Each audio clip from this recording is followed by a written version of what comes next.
Hey guys, আসসালামু আলাইকুম। কেমন আছেন সবাই? আশা করি সবাই ভালো আছেন আর সুস্থ আছেন।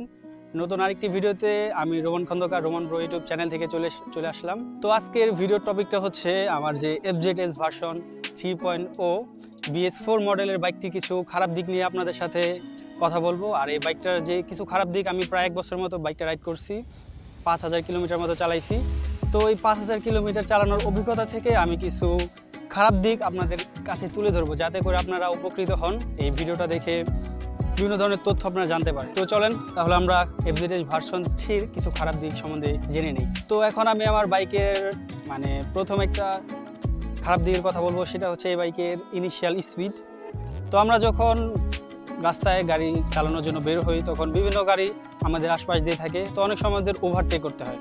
তো ওভারটেক করার সময় আমাদের একটা সমস্যা হয় যে এই বাইক নিয়ে, আমার পার্সোনালি একটা সমস্যা হয়, বা যারা এই বাইকটা চালায় তাদেরও একটা সমস্যা হয়, সেটা হচ্ছে এই বাইকটা নিয়ে ওভারটেক করার সময় তেমন একটা কনফিডেন্স পাওয়া যায় না।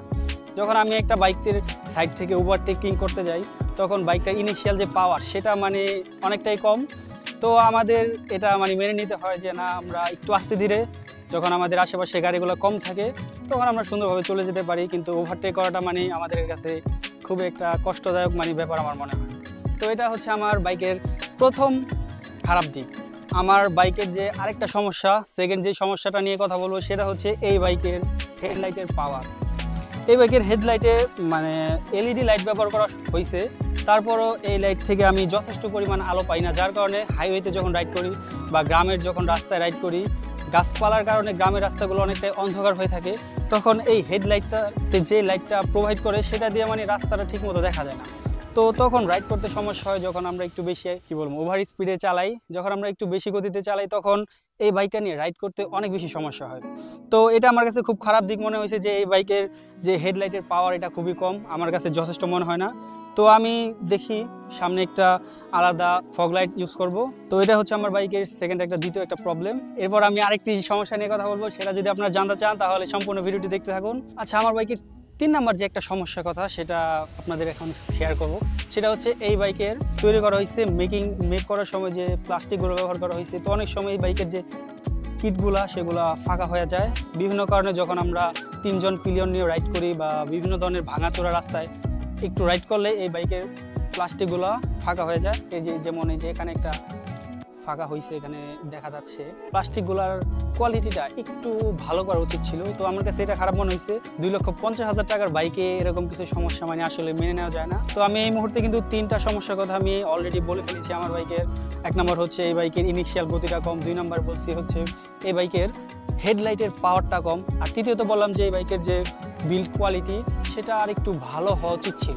যদিও Yamaha FZs ভার্সন 3.0-তে 150 সিসির একটি ইঞ্জিন এখানে প্রোভাইড করা হয়েছে, তারপর আমরা যখন হাইওয়েতে বা বিভিন্ন বড় রাস্তায় আমরা যখন বেশি স্পিডে চালাতে যাই, তখন এর টপ খুবই কম পাওয়া যায়। এর টপ আমি সর্বোচ্চ বেশি 120-এর মতো। তো এই টপটা আমার কাছে যথেষ্ট মনে হয় নাই। 2,50,000 টাকার বাইকে 120 টপ, এটা মেনে না নেওয়ার মতোই কথা।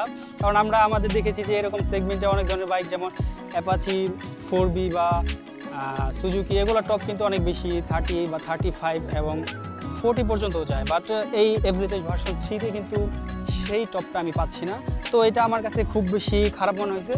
তো আজকে আমি কিন্তু 4টা প্রবলেমের কথা আপনাদের সাথে শেয়ার করলাম। আমার নিজস্ব অভিজ্ঞতা, আমার 1 বছর রাইডিং অভিজ্ঞতা থেকে প্রবলেমের কথা আপনাদের সাথে শেয়ার করলাম। তো আশা করি আপনারা খুব বেশি উপকৃত হবেন এই ইনফরমেশনগুলো পেয়ে।